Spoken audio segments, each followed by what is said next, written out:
ऐसा लगता है कि आप चल तो पहाड़ों में रहे हैं, लेकिन मैदान में जैसे चलता आदमी सीधे रास्ते में। और डेंस फॉरेस्ट है, फॉरेस्ट के चारों तरफ नज़ारे देखते हुए आप कब देवगुरु पहुंच जाएंगे ये आपको भी पता नहीं चल पाएगा।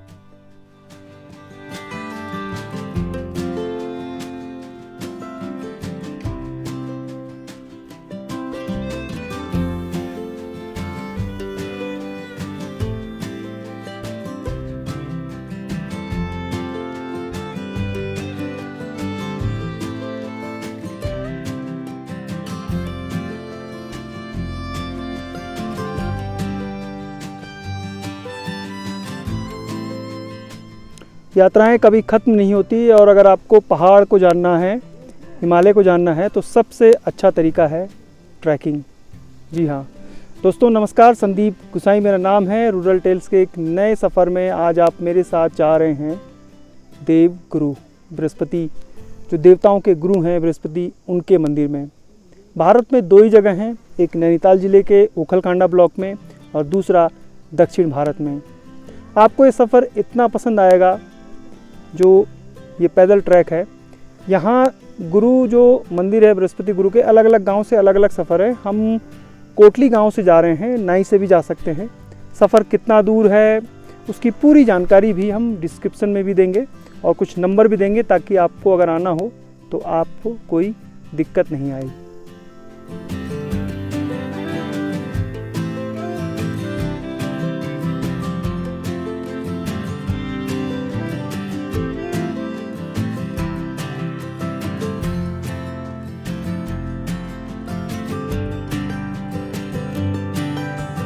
अल्मोड़ा से हम आते हैं और यहाँ से मोरनोला ये जगह है, यहाँ से कट जाता है बृहस्पति महाराज मंदिर के लिए रास्ता।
सनसेट को देखते हुए और सुबह वहाँ से सनराइज का आनंद लेते हुए।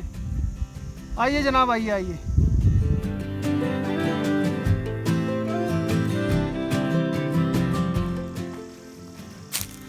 जब इस तरीके का ट्रैक हो तो सफ़र बहुत ज़्यादा सुहाना हो जाता है। देवगुरु के सफ़र में हमारे साथ जो साथी हैं उनका परिचय करा देते हैं। चंदन नयाल जी को आप जानते हैं, पहले भी हमारे वीडियो में रहे हैं, जब जंगल का दंगल जब हमने दिखाया था। पर्यावरण प्रेमी हैं। और बाकी जो कोटली गांव के दो सहयोगी हैं, और सूफी से हमारे साथ योगेश मेहता जी हैं। परिचय कराएंगे सर, पूरा नाम आपका? मनोज सिंह कोटली। मनोज सिंह जी हैं। और आपका क्या नाम है? दीपक सिंह कोटली। दीपक जी हैं और मनोज जी हैं। तो हम लोग पाँचों साथी जा रहे हैं देवगुरु। जंगल देखिए कितना प्यारा है पीछे।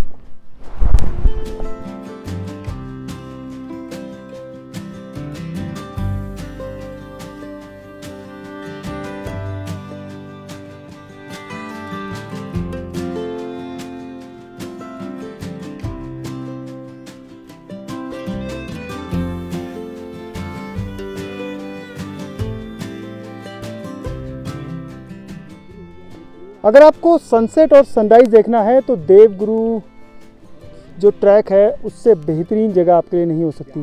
वो मैं इसलिए कह रहा हूँ कि ठीक इस समय सनसेट का समय है और पीछे का नज़ारा आप देख रहे होंगे और सुबह हम आपको सनराइज़ भी दिखाएंगे। नैनीताल में सनसेट चौली की जाली यानी मुक्तेश्वर से बेहतरीन दिखता है, जो दुनिया के बहुत बेहतरीन सनसेट पॉइंट में से एक है। और दूसरा मुझे ये लगा, इतना खूबसूरत ट्रैक है कि आपको धारीधार ऊपर चलना है। ये इस ट्रैक की सबसे अच्छी जो खूबसूरती है, एक तरफ तो नैनीताल के जंगल की पहाड़ियाँ दिखती हैं और दूसरी तरफ जो चंपावत और उसके आगे फिर हिमालय की नयाभिराम चोटियाँ यानी बर्फीली चोटियाँ भी आप यहाँ से देख सकते हैं। तो सनसेट का नज़ारा देखते रहिए और फिर आगे का सफ़र शुरू करेंगे।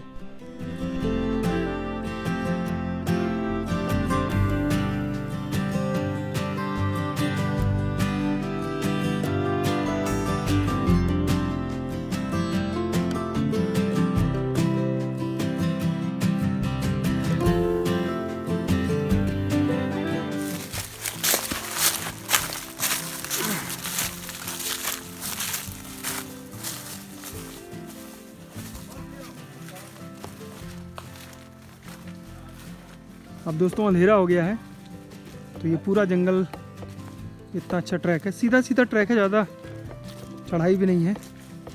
तो अब बाकी नज़ारे आप लोगों को कल ही दिखाएंगे सुबह सनराइज़ के साथ।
देवगुरु बृहस्पति महाराज की इस जगह पर वाकई में आत्मिक शांति मिलती है। चारों तरफ घने जंगल हैं, बांज, बुरांस, काफल, इनके जंगल हैं। और ये जो जगह है यहाँ पर आके कुछ समय तक साधना में की जा सकती है, आधा घंटा, बड़ा सुकून मिलता है। समुद्र तल से लगभग 8000 फीट की ऊंचाई पर स्थित है। मंदिर प्रांगण में कुछ धर्मशाला भी बनाई गई है कुछ रहने के लिए, और नीचे बाबा जी का आश्रम है, वहाँ पर भी रहने की व्यवस्था है। कुल मिला के जितने भी आसपास के गांव हैं, कोटली है या फिर देवली है, तुसराड़ है, जहाँ से भी आप जाएंगे कम से कम 4-5 किलोमीटर का सफ़र आपको तय करना ही पड़ेगा। और यहाँ से चारों तरफ के नज़ारे दिखाई देते हैं। नज़ारे आपको आगे दिखाते हैं।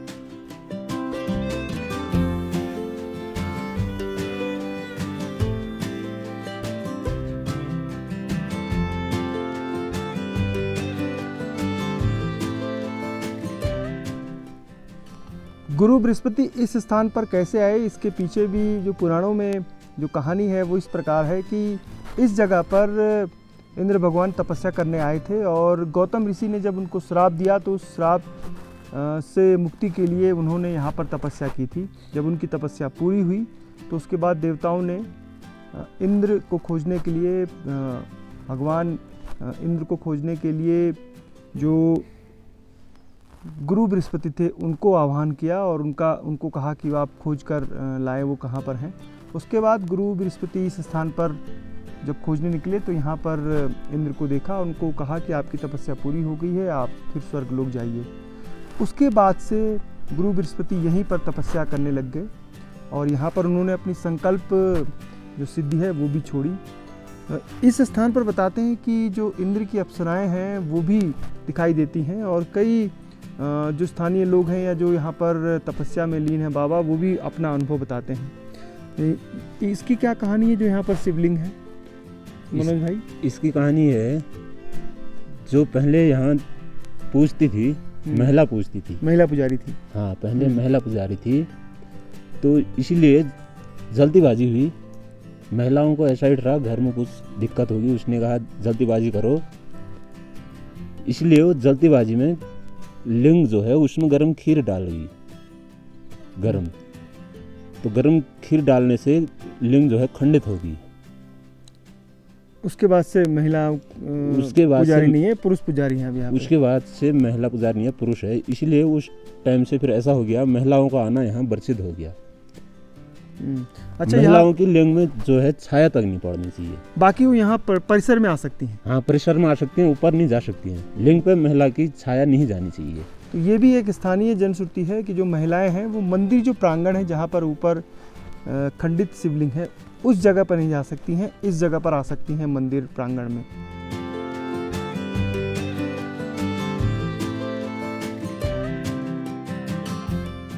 बृहस्पति गुरु देवताओं के गुरु हैं।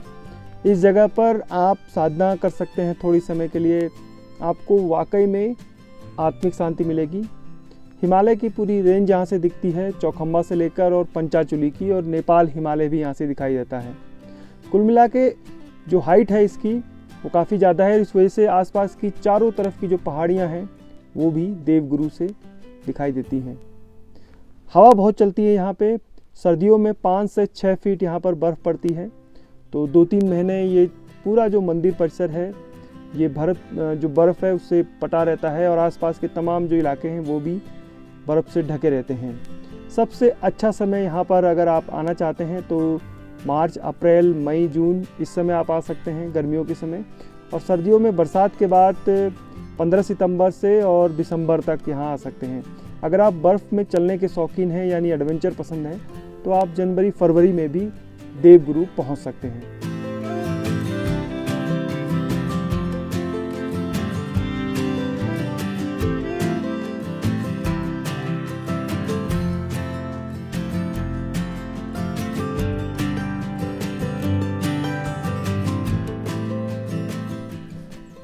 कल शाम हो गई थी इसलिए आपको पूरा जो ट्रैक है उसका हम दीदार नहीं करा पाए, उसका सफ़र अधूरा रह गया था, तो आज वो दिखाते हुए आपको आ रहे हैं। सचमुच में जो ट्रैक है कोटली गांव से शुरू होता है, तो थोड़ी सी चढ़ाई के बाद सीधा रास्ता चलता है धारीधार, और ऐसा लगता है कि आप चल तो पहाड़ों में रहे हैं लेकिन मैदान में जैसे चलता आदमी सीधे रास्ते में। और डेंस फॉरेस्ट है, फॉरेस्ट के चारों तरफ नज़ारे देखते हुए आप कब देवगुरु पहुंच जाएंगे ये आपको भी पता नहीं चल पाएगा।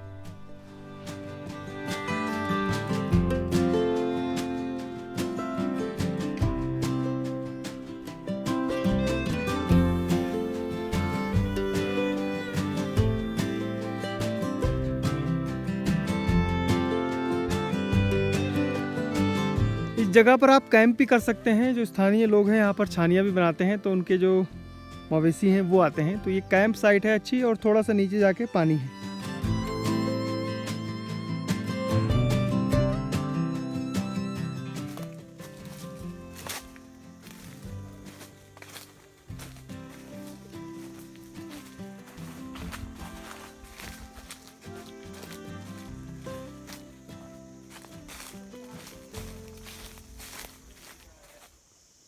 देवगुरु का इतना डेंस फॉरेस्ट है कि सूरज की किरणें भी ठीक से यहाँ पर नहीं पहुँच पाती हैं।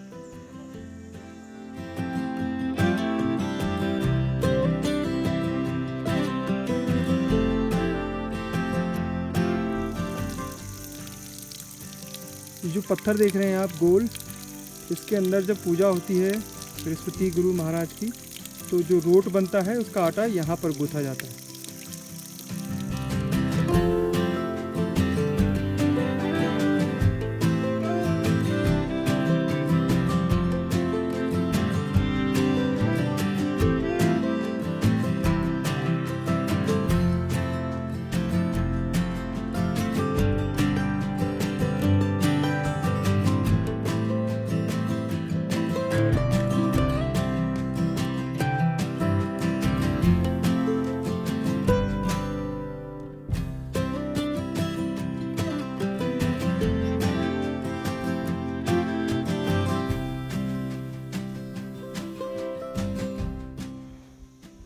ये सामने है नंदा घुमटी, ये त्रिशूल है, इधर माई कोटी हरदेवल है, और ये है नंदा देवी। ये जो सामने नंदा देवी ईस्ट वेस्ट, और इस तरफ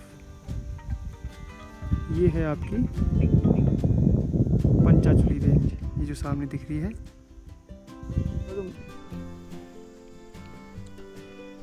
देवगुरु बृहस्पति महाराज का जो पूरा ट्रैक है उसके बारे में और जानते हैं, यानी जो पूरा फॉरेस्ट है, डेंस फॉरेस्ट, उसकी क्या खासियत है और ये जो पूरा कैचमेंट इलाका है ये कहाँ इसका बेनिफिट होता है। चंदन नयाल जी हैं, पर्यावरण को बहुत अच्छी तरीके से जानते हैं, इसीलिए उनको पर्यावरण प्रेमी भी कहते हैं। चंदन भाई, ये जो डेंस फॉरेस्ट से हम गुजर के गए, हम जो पूरा फॉरेस्ट है उसकी क्या खूबी है, क्या खासियत है?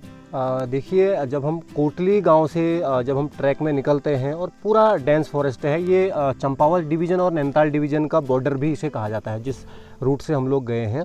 यहाँ की सबसे बड़ी खासियत ये है, जो हमारे जैसे बांज हो गया, खरसू हो गया और रयाज हो गया, ऐसी कई प्रजातियाँ जो यहाँ पर हैं, ये जो वाटर रिसोर्सेज को डेवलप करती हैं, वो यहाँ पर वाटर रिसोर्सेज को बढ़ाती हैं, वो प्रजातियाँ यहाँ पर हैं। और दूसरा, इसके जो कैचमेंट एरिया जो ये है, ये गोला नदी, जो हमारे हल्द्वानी में जो गोला नदी है, उसका एक कैचमेंट एरिया है। लगभग 800 से अधिक जो है हेक्टेयर का ये जो है जंगल है, और इसमें लगभग 25 से 30 गांव जो है इस जंगल के चारों तरफ आते हैं। जो इस जंगल पर नुकसान हो रहा है या जो खतरा है वो किस तरीके का मंडरा रहा है? ये देखिए, जो आप कह रहे हैं कि ये थोड़ा सा, एक तो क्या होता है कि यहाँ पर जंगली जानवर, जो पालतू जानवर हैं लोगों के, वो इस जंगल में जाते हैं। उसके साथ ही अब लोगों की जो दिनचर्या चलती है, क्योंकि पहाड़ में लोग घरों में लकड़ी, उनको ईंधन के लिए, जलाने के लिए लकड़ी चाहिए, और जंगली जानवरों के लिए चारा पत्ती चाहिए और ये सारी चीज़ें, तो इसका थोड़ा सा नुकसान जो है लोग कर देते हैं। लेकिन फिर भी जो है इस जंगल को संरक्षित करने के लिए भी हम लोग पिछले कई वर्षों से इस पर कार्य भी कर रहे हैं। फॉरेस्ट के भी यहाँ पर आवाजाही नहीं हो पाती है, डिपार्टमेंट की जो स्टाफ है उसकी कमी है क्या? हाँ, डिपार्टमेंट की तो कमी है ही यहाँ पर, क्योंकि एक्चुअल में ये जो एरिया है काफ़ी दूर है, पैदल ट्रैक आना पड़ता है, लगभग 11-12 किलोमीटर पैदल आना पड़ता है, तो फॉरेस्ट डिपार्टमेंट के लोग तो यहाँ पर बहुत कम आ पाते हैं। तो यहाँ जो है इतनी ज़्यादा देख रेख जिस हिसाब से हम लोग देखते हैं कि फॉरेस्ट डिपार्टमेंट यहाँ पर नहीं आ पाता है। मतलब लोकल लोगों को ही थोड़ा सा मोटिवेट करना होगा कि आप जंगल बचाइए, आप ही का जंगल है इतना। जी, बिल्कुल। तो ये चंदन नयाल जी तो बता रहे थे कि इस पूरी जो फॉरेस्ट है उसकी क्या खूबी।